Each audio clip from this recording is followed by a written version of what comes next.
Good morning. Oh, I'll just talk then. Good morning and welcome to Sunday live stream worship with First Unitarian Church of Hobart, Indiana. My name is Tina Porter and I am a member of our worship committee and I will be facilitating our service this morning. It is great to be with you all again. First Unitarian at this moment is in the midst of a search for a settled minister. During this time of transition, during our search for the long-term leadership, we are a lay-led congregation. As such, each week going forward, we will be blessed with guest speakers. Some Sundays we will hear from stories and reflections from members of this church. Some Sundays we will hear teachings from visiting ministers from our own faith tradition, and sometimes ministers from other faith traditions. Excuse me. Some of you may remember meeting today's speaker from last week when she joined us for worship. Reverend Erin Walter is a community minister, nonprofit director, writer, and musician based in Austin, Texas. Her work is rooted in the powerful connection between the arts, justice movements, and multicultural community. From 2017 to 2020, Reverend Erin served as the Director of Community Engagement and Social Responsibility for the Town Lake YMCA, a diverse interfaith community center in downtown Austin. Our thanks today, as always, go to our technical crew, James Johnson, Valerie Lambert, and John Halstead, who together make our remote worship possible. Today, Brian Porter will be sitting in as our tech lead. And as always, we are grateful to our music director, Jeremy Jacobson, for his creativity, his singing, his music, his art. During the service, you at home will be able to share comments, appreciation, and significant milestones in your lives during the service, just by typing a chat message. This way, we all have a chance to greet our neighbor, share our joys and sorrows, and you can generously share your offering via PayPal. Also, let your Facebook and Twitter friends know that you are attending worship with us at #FirstUnitarianHobart. Now, let us move into an attitude of reverence and worship together.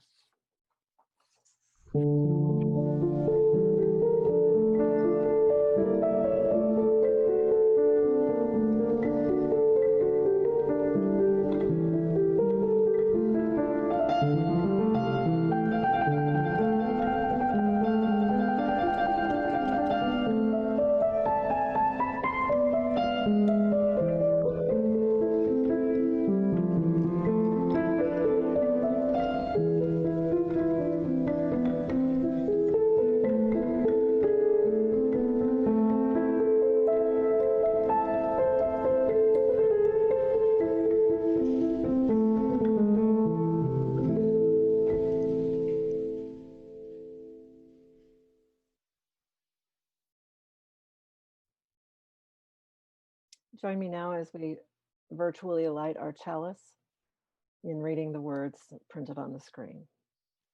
We gather this hour as people of faith with joys and sorrows, gifts and needs. We light this beacon of hope, sign of our quest for truth and meaning in celebration of the life we share together.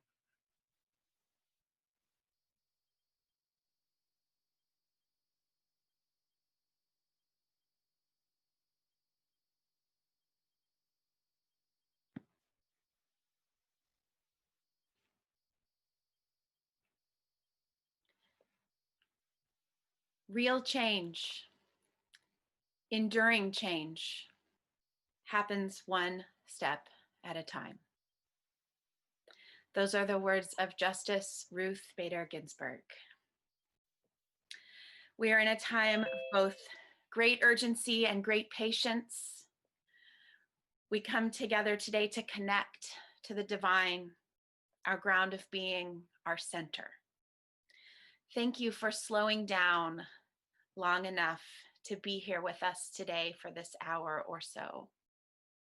We'll do our best to hold together the joy and the pain, the hope and the struggle of this day on earth together. Welcome. I'm Reverend Erin Walter, as Tina said, and it's so good to be with you. Welcome to my daughter's bedroom. You see some snippets of my life here. We've got a guitar, some books. There's a sign she made back here that says #lazy. the vibes of home life from my home and hearth to yours. I'd like to thank Tina and Brian for the invitation and the collaboration to be here. Being with you is really good for my own spirit as well. Thank you. Our service today is titled "No Feeling is Final." That is a line from a Rainer Maria Rilke poem that you'll hear later. Now, even though you'll be muted, I want to invite you to speak and sing, dance, and shout as your spirit moves. We'll see your face if your video is on. Of course, if you keep your video off, that's up to you too. This is your time. Welcome, welcome. Thank you for having me. Our opening hymn was the congregational hymn for the congregation that I attended in Chicago, which is where I met Tina when I was in seminary, Spirit of Life. Let's all sing it like we mean it.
Please join me now as we recite the words of our affirmation of faith together. The words are printed on the screen if you don't know them by heart. Love is the doctrine of this church. The quest for truth is its sacrament. Service is its prayer. And this is our covenant, to dwell together in peace, to seek the truth in love, and to help one another.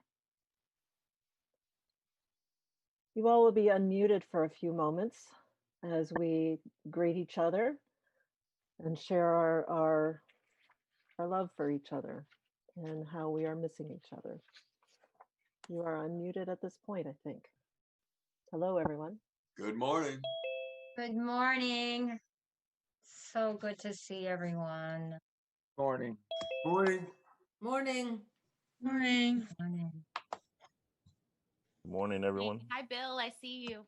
Hey, Reverend Erin.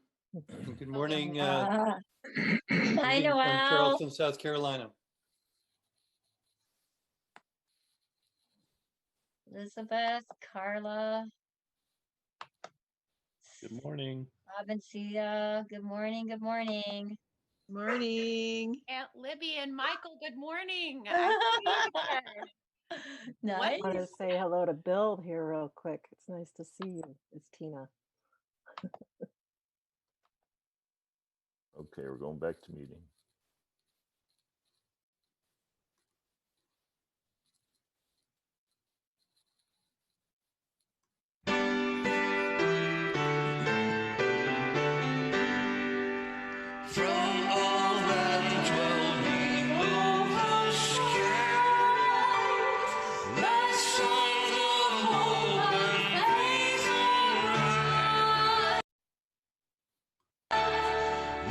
Peace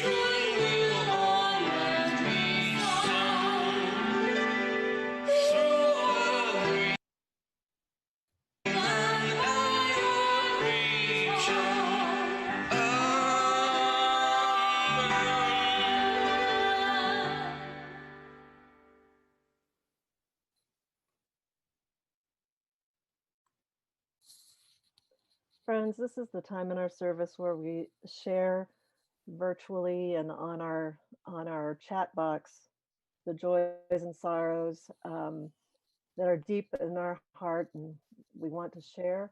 So if you would take time to type in your joys and sorrows in that you wish to share, those will not be published on YouTube or Facebook or anywhere. They're just for us to view at this time. So please share your sorrow about the passing of Justice Ginsburg. Share your commitment to what will be going forward in this time of grief and sorrow.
You to everyone who shared their prayers, and we hold with you those that remain in the sanctuary of your heart.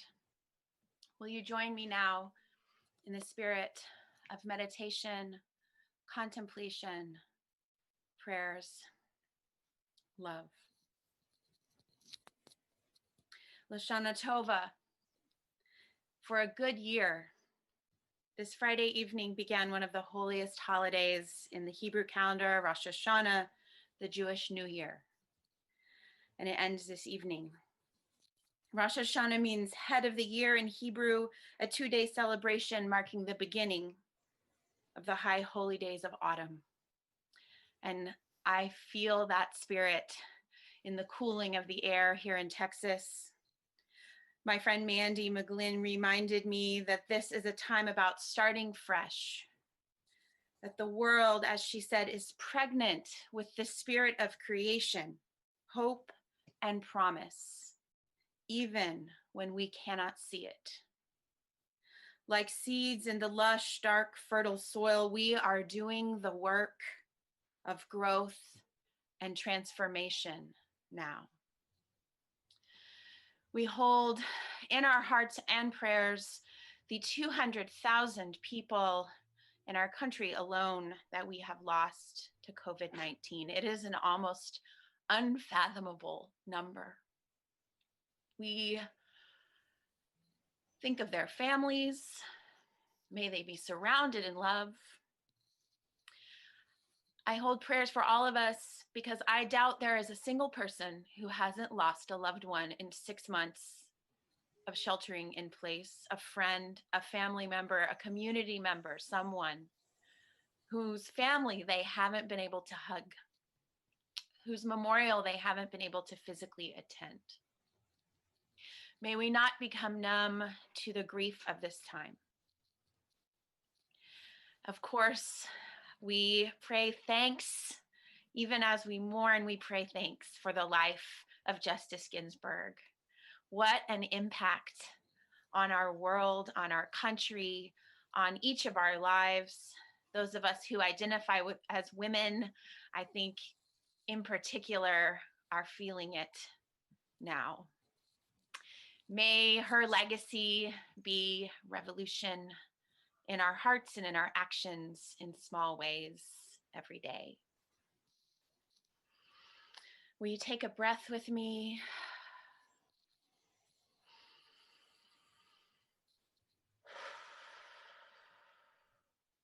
Maybe another one.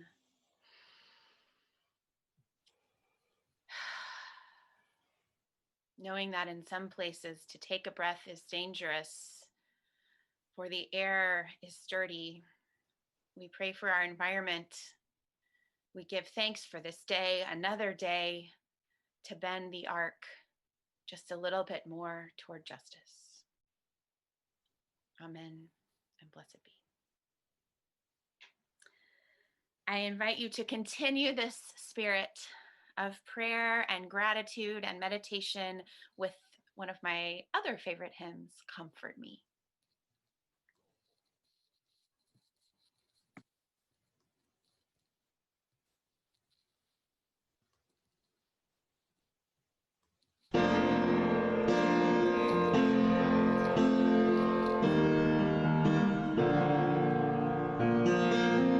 Comfort me, comfort me, comfort me, oh my soul. Comfort me, comfort me, comfort me, oh my soul. Sing with me, sing with me, sing with me, oh my soul. Sing with me, sing with me, sing with me, oh my soul. Speak for me, speak for me, speak for me, oh my soul. Speak for me, speak for me, speak for me, oh my soul. Dance with me, dance with me, dance with me, oh my soul. Dance with me, dance with me, dance with me, oh my soul. Comfort me, comfort me, comfort me, oh my soul. Comfort me, comfort me, comfort me, oh my soul.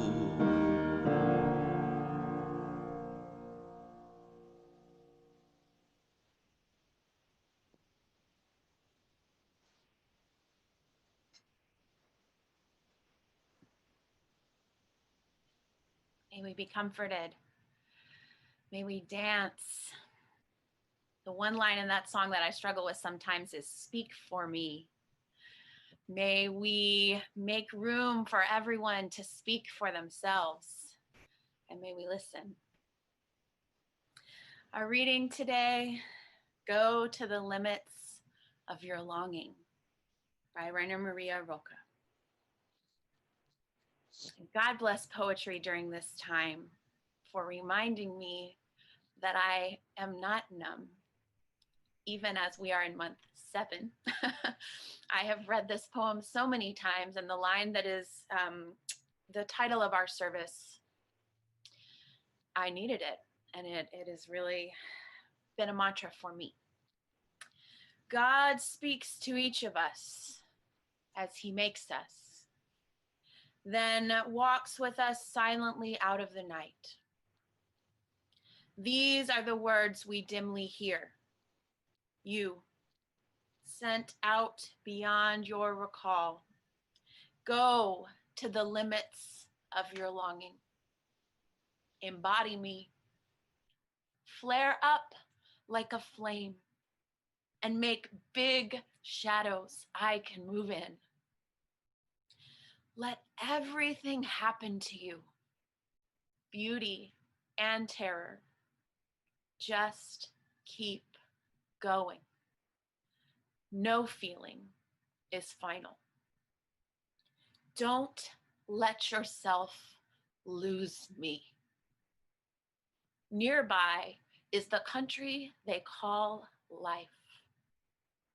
You will know it by its seriousness. Give me your hand. Blessed be. Now, our sermon today, as I often do, is in music, poetry, and my own spoken words, and the words of friends, because I believe that church, one of the most important things church can do for us, especially in a time like this, is to help us name what is sacred and true for us, and to help us hear so that we may not feel so alone. So that's what we're going to do today. And I'm going to talk a little bit about that poem. God, flare up like a flame and make big shadows I can move in. A different line gets me in my heart every time. So we'll spend some time with that in a minute. But first, I take a lot of my spirit from music, and it just so happens that yesterday I got the final edit of a video that my band made just before we went into shelter in place. And so this song, written before the pandemic, but you will find, I think, relevant. It's called The World's on Fire and We Still Fall in Love. And so I want to share this song with you, and I'm going to put the lyrics in the chat, and then we'll talk some more. I invite you into the spirit of music, of both and, that the world can be on fire and still very full of love. Ready when you are, Brian.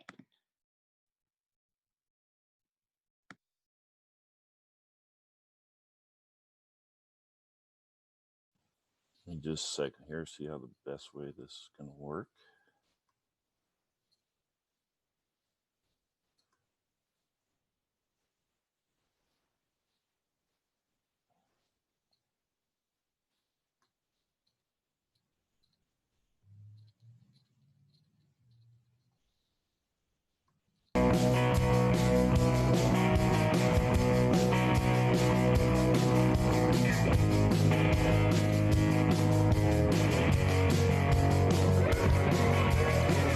It's a hard time to look for hope when the truth can't feel like a joke or worse.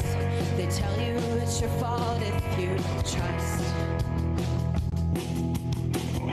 If there's one thing I know, it's this: opposites do coexist, and the last thing they'll ever kill is the love. The world's on fire and we'll still fall in love. The world's on fire and we'll still fall in love. The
wanting to believe, and I think I could take a risk this time.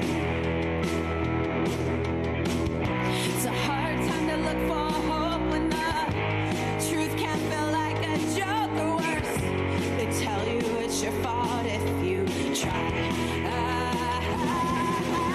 World's on fire and we'll still fall in love. World's on fire and we'll still fall in love. World's on fire and we're not giving up. No, no. The world's on fire and we'll still fall in love. The world's on fire and we'll still fall in love. The world's on fire and we'll still fall in love. The world's on fire and we'll still fall in love.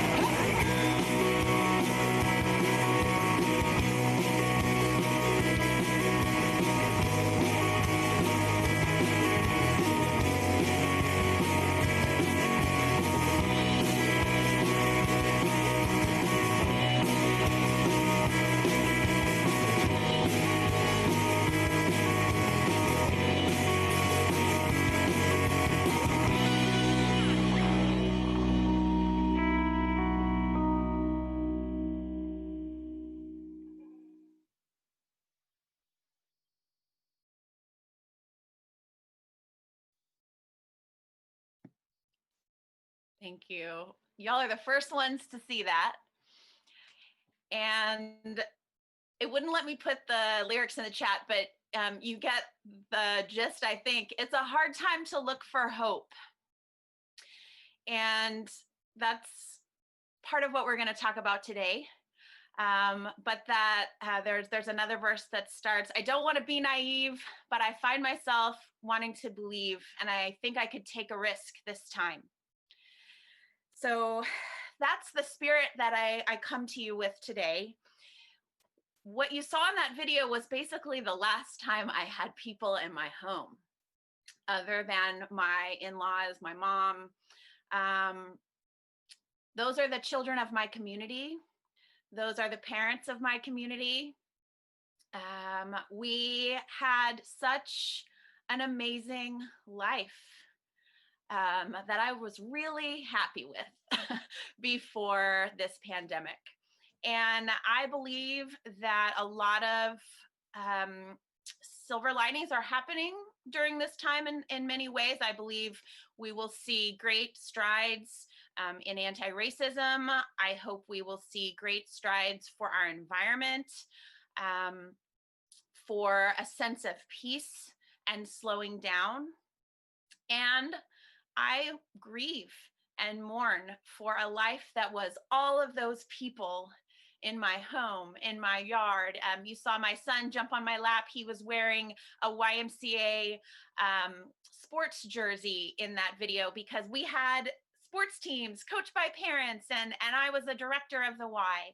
I don't know about the YMCAs where you are, but we've lost about half our membership here in Austin, and I was one of many folks laid off last month from my job. So like many people in our lives right now, I am in a place of prayer and discernment about my next chapter and how to both be there for my children at home and my community. My kids are in online school right now. If any of you are in that boat or your grandchildren are in that boat, I am with you. Solidarity for what that is like.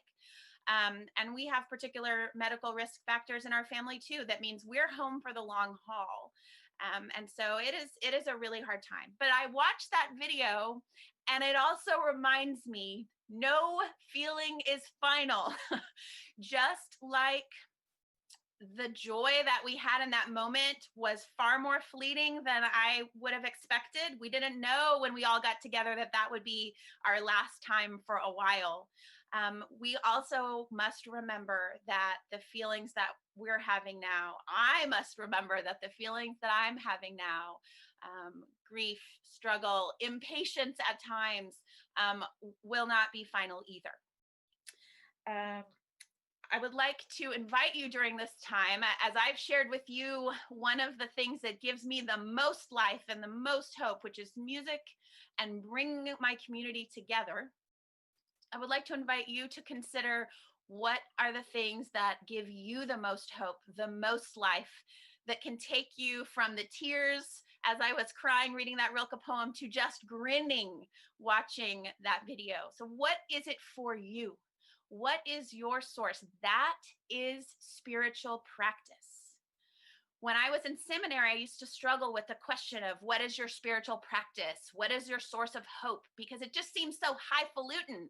And, you know, I remember when I was training to be a chaplain in Oakland, California, I went to we stayed in an Airbnb for the summer, and there was a meditation shed that the Airbnb people had created, this beautiful shed. And I thought, finally, I will be a good meditator. I will use this shed. I had always felt kind of like a terrible seminarian, and you know, I just wasn't a meditator. I didn't really pray, and I took a picture of that shed and I put it on Instagram, and then I never set foot in there again. And what I learned from my chaplaincy training there was, and my spiritual teacher there would say to me, whenever I would lament this, she would say, Erin, you're a mother, you have kids, you're working full time. You don't need to carve out some other spiritual practice. What is giving you life now? She would say, you can listen to good music while you do the dishes, and that can be your spiritual practice. She said that to me about 6 years ago. And that is one of the things that I've been doing now in this pandemic, is doing the dishes every day, which I didn't do before, friends, doing the dishes every day with some good music. So during this time, as I'm sharing with you some things about my own life and some spiritual teachings that I hope will be nourishing to you, I invite you to trust one of our Unitarian Universalist sources, which is lived experience, and ask yourself, what are your sources of hope and joy that are going to sustain you in this time?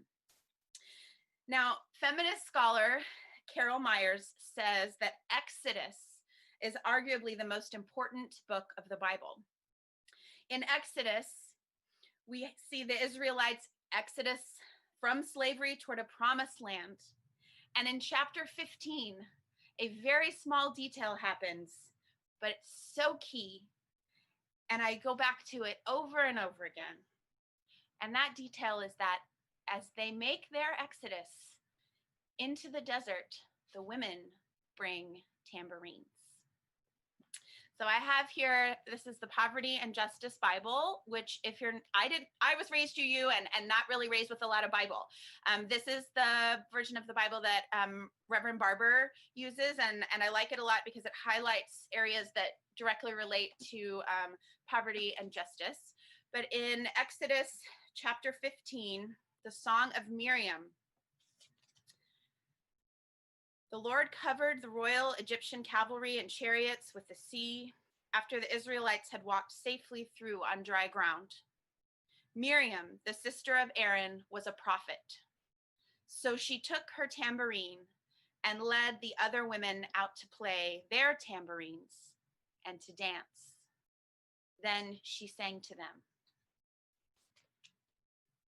So brief, this little passage in this big book, but it tells us that even in the hardest times, and you must imagine they took very little into the desert, the women took tambourines, sang and danced.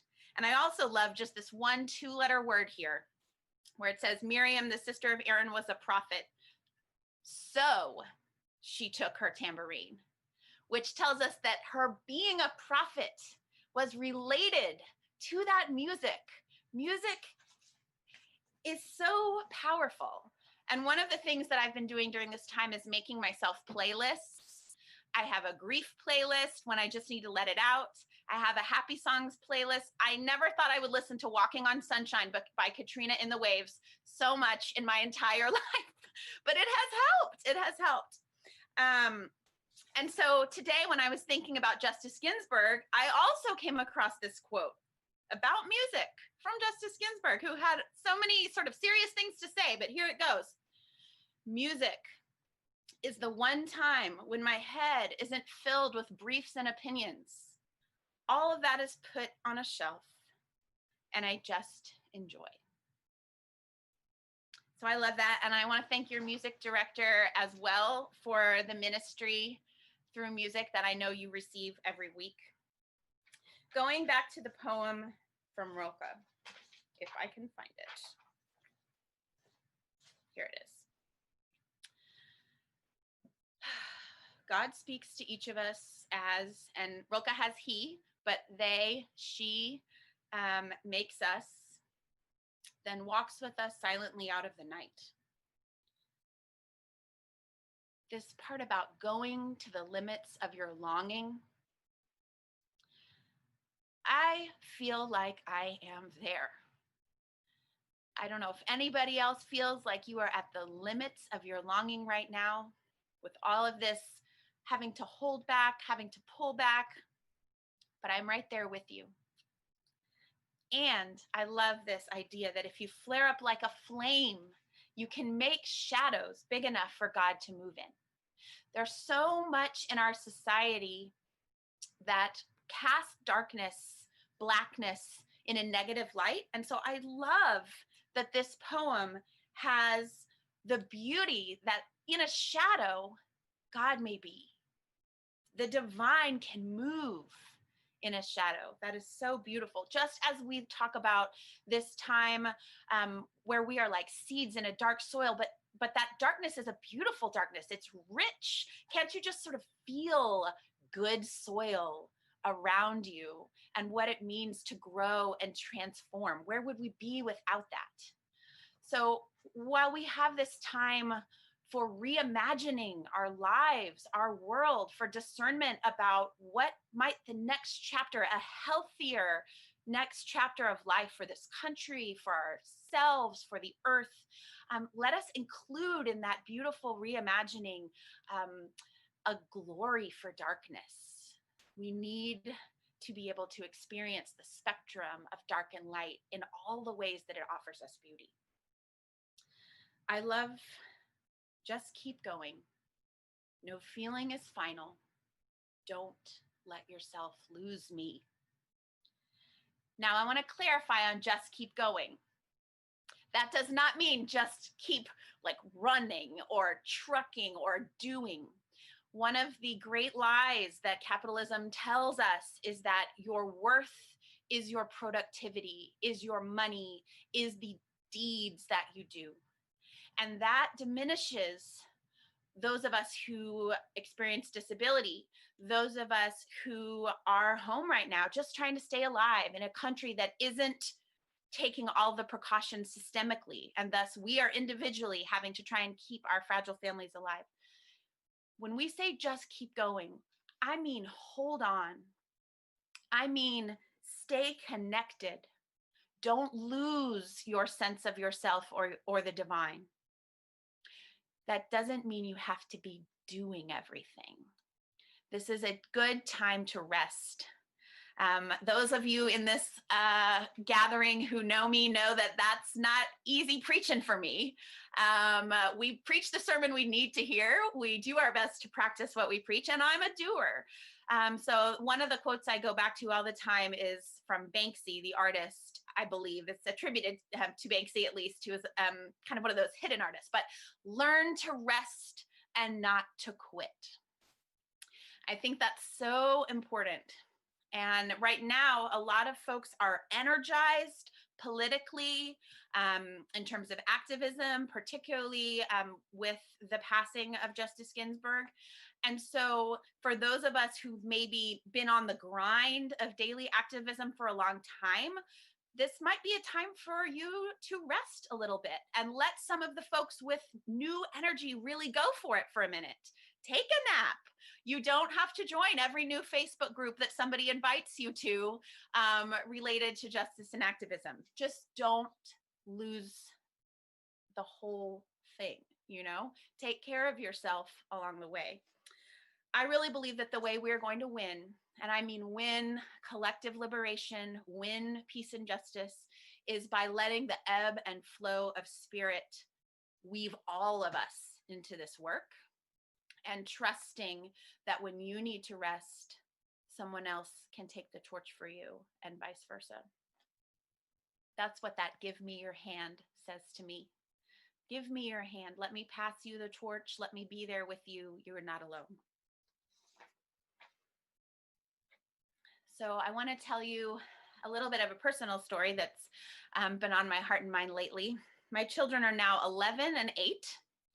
So I've been accompanying a girl through puberty and the transition to middle school during this pandemic, and a son through the rowdiness of being an 8-year-old boy who can't go to PE right now.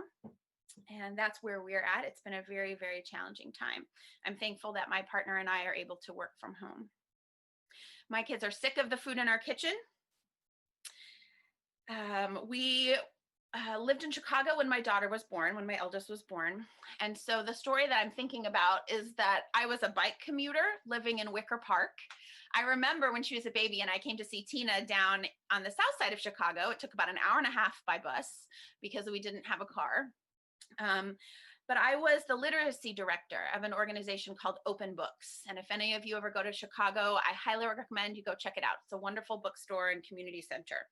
And I loved my work and I loved riding my bike to work every day. Then when Annie was 6 months old, on the day before our grand opening extravaganza where council members were coming and I was going to MC the thing, I was in an accident. I hit railroad tracks in a wet spot and my bike spun out.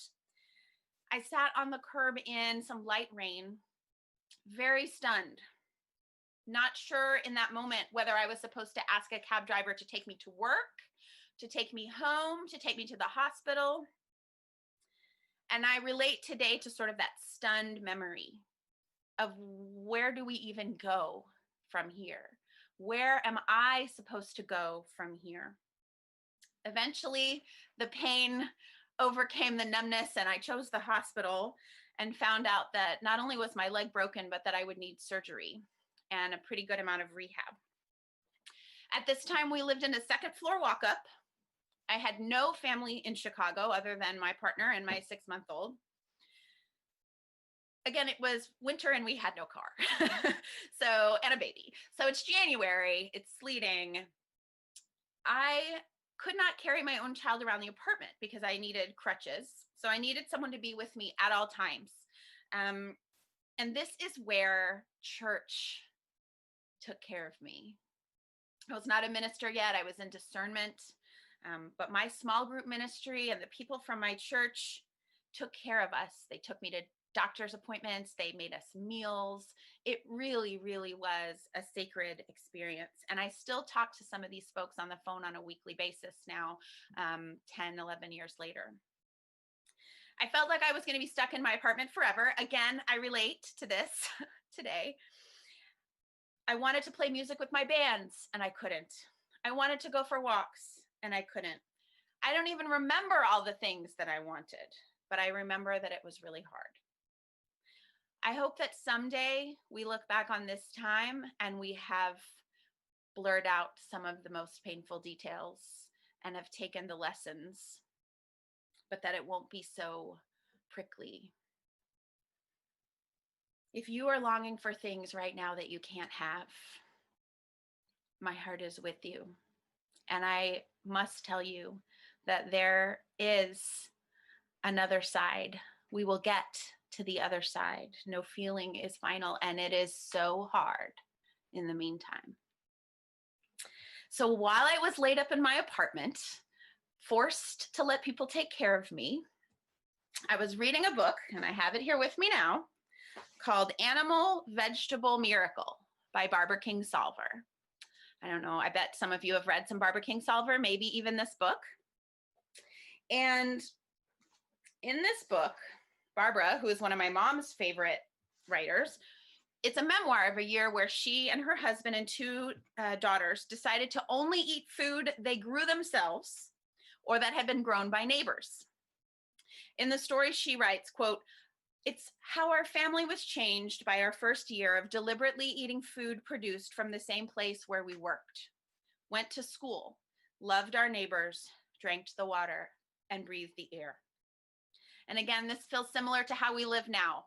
My family, we get our food from one grocery store right now. We see the neighbors nearby. I'm starting to meet people who walk their dogs that I didn't know before. Our world has closed in quite a bit. On page 79 of this book, Barbara is talking about it being a cold spring and her husband is going out to farm. And at the end of a paragraph, in the middle of a chapter, like a lightning bolt, there is one sentence. I was mending a broken leg that spring and could not yet navigate the steep, slick mountainside. So I was consigned to the role of waiting for my husband's return. 79 pages into this book about growing all their own food, doing everything with their neighbors, being consigned to life with her family. 79 pages, and she just mentions she has a broken leg? I was floored. I couldn't believe it. And then she doesn't mention it again for 200 pages. She mentions it one other time. Very briefly, she mentions that her kids had made the previous year's Thanksgiving meal all themselves because she had a broken leg, and that you can only learn how to make these meals the hard way, which is by putting on your apron and just doing it. And that's it. This is a 300 plus page book, and she only mentions having a broken leg 2 times. And I have to tell you, I take such hope from this. And I have ever since, and I tell it to everyone who suffers an injury or a setback. May someday you look back on this hard time as one sentence or 2 sentences in the book of the year of your life, this year or whatever year it is. It just blows me away every time. And I love thinking about it. I will say, I don't think that this pandemic or the pandemic of racism is a one-sentence deal. I pray that we're writing history books that speak to it far more truthfully and far more in depth than they have in the past. I pray that we're learning so much. But what this book and these sentences about the broken leg taught me, and the fact that I almost never talk about my broken leg anymore, my surgery, my winter of trudging up, icy stairs and lugging a baby to physical therapy and losing my job because something had to give. I don't talk about that very much anymore. And that gives me hope. Life does move on.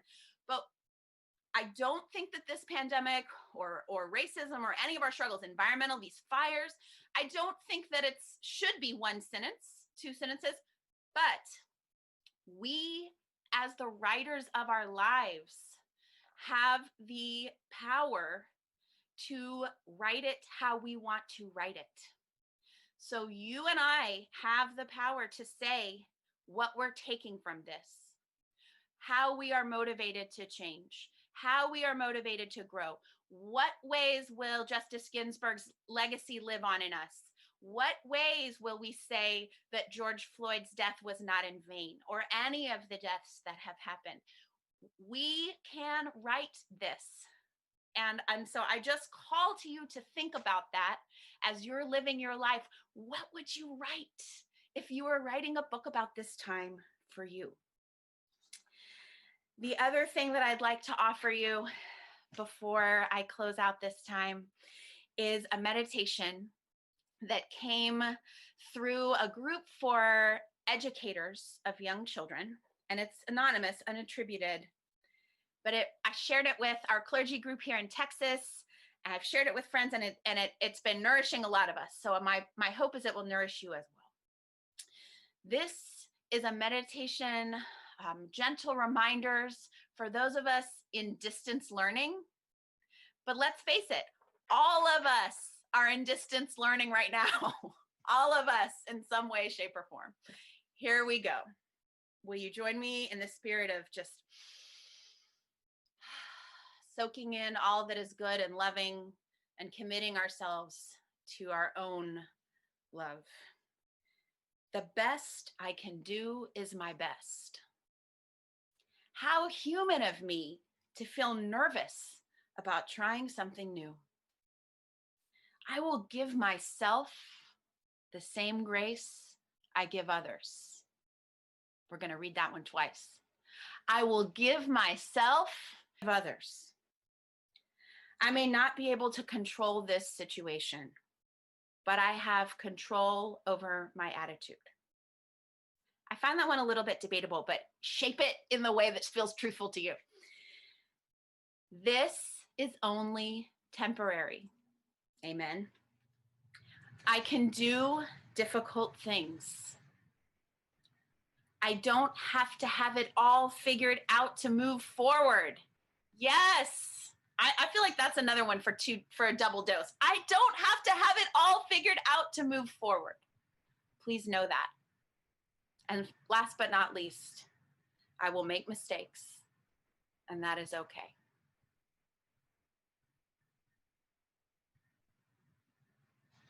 Just in reading those to you, I recommit myself to grace.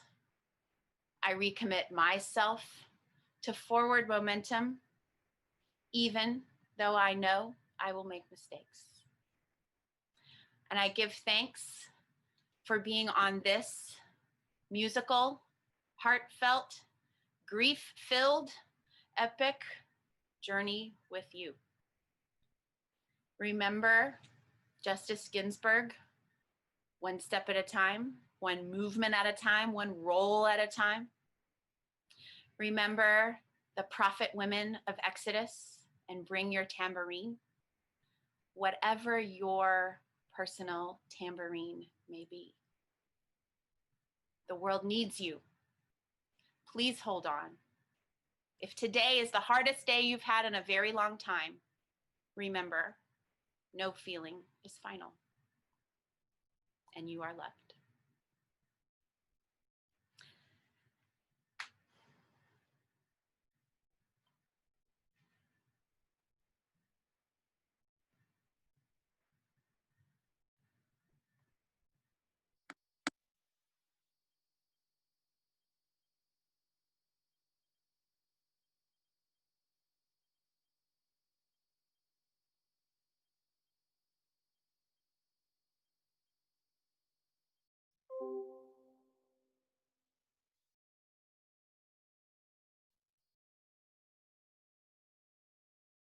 Thank you so much, Erin, Reverend Erin, I should say.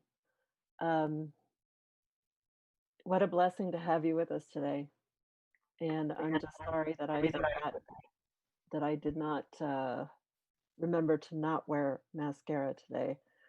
So thank you for that. Thank you for the cleansing and the uplift. This is the time of our offering, friends. I'd like to remind you that during this time, our offerings are going to help with both the ability to host these online meetings since we cannot meet in person and maintain the building.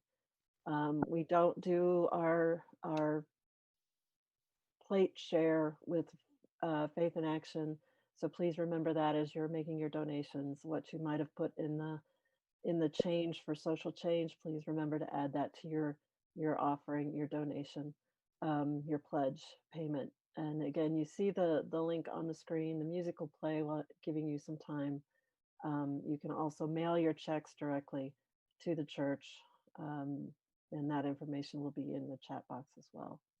Thank you again. Thank you again, Erin.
Please join with us as we go into our closing hymn, number 108, My Life Goes On in Endless Song.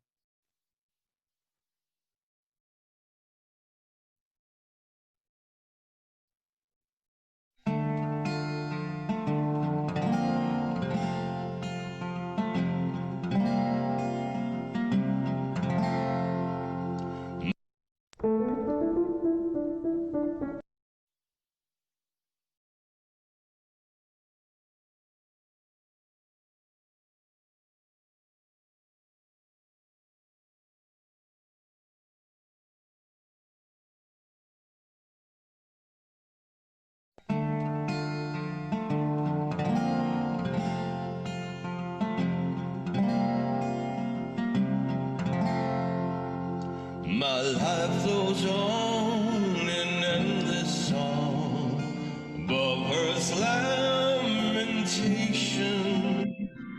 I hear the real, though far off hymn, what hails a new creation.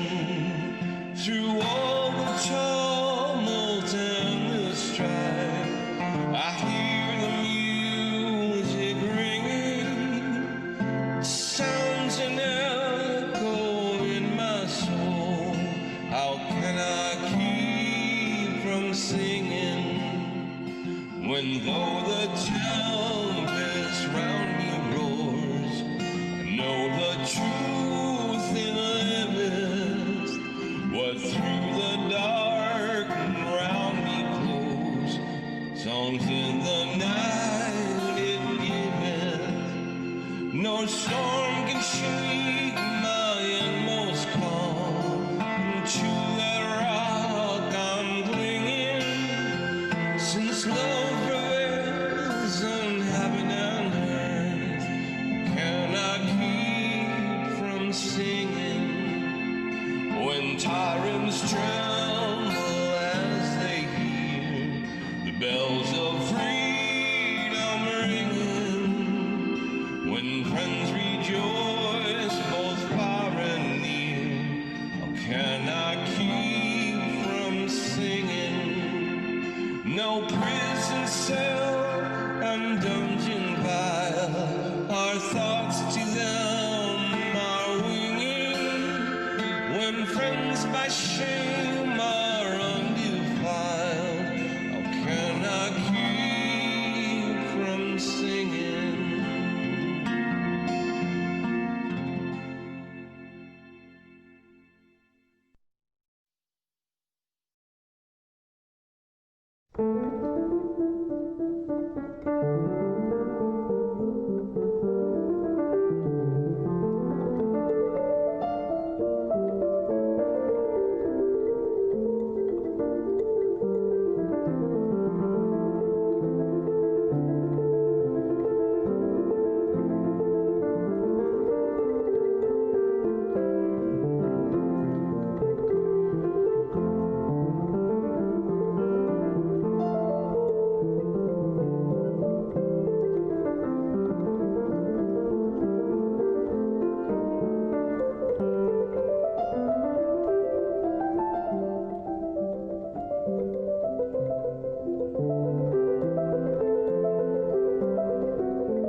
Before we go into the extinguishing the chalice, I believe Erin has a benediction to offer us.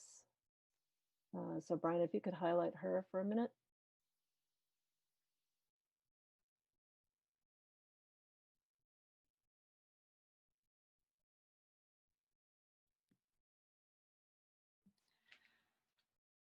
No storm can shake my inmost calm, while to that rock I'm clinging. Since love prevails in heaven and earth, How can I keep from singing?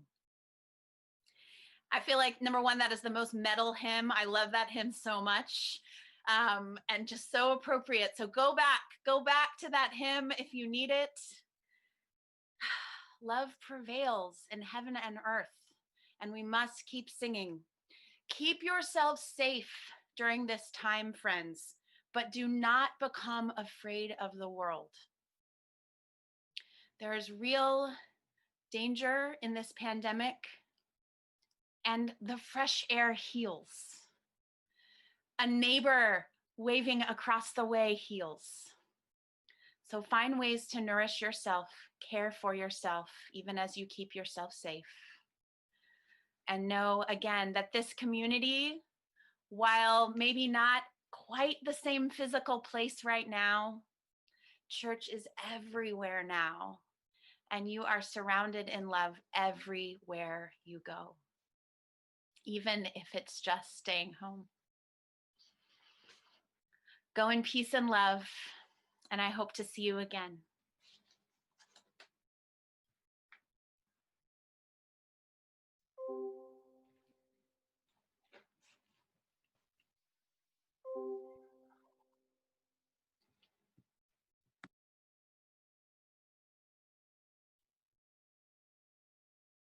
Thank you again, Reverend Erin.